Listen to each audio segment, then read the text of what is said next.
Alright, what's up guys? In this video I'm going to show you how to use this guy, which is your standard manual pump backpack sprayer. But before we get into it, do me a huge favor, hit that like button, hit that subscribe button, and if you want to purchase any of this stuff, check the description below. Now, let's get started.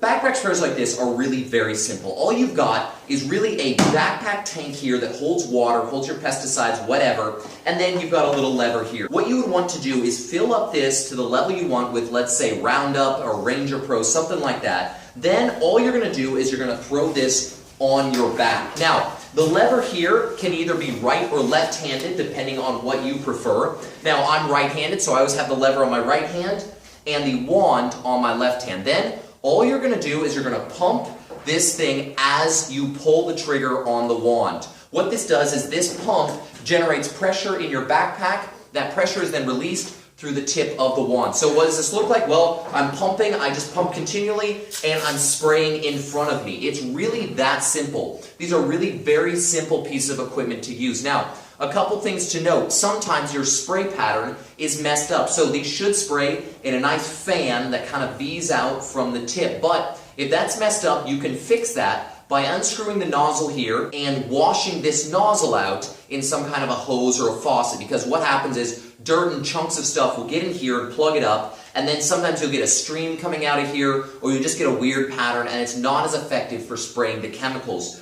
Other than that, there's not a lot to operating this. Like I said, you continuously pump, you continuously spray, and you're going to get the job done. Now, you can switch which side the lever is on. There are two different sides to this. All you do is you pull a pin right back here or undo a bolt, and you simply put the handle on the other side. In that case, I would switch it over, and then I would be pumping here and using the right hand for the wand. But that's about it to these guys. Now, if you guys want a mixing instructions for how to mix the stuff that goes in these tanks, let me know. I'll do another video on that. Other than that, hey guys, thanks for watching the video. Hit that subscribe button, hit that like button, and have a freaking awesome day. I'll see you later.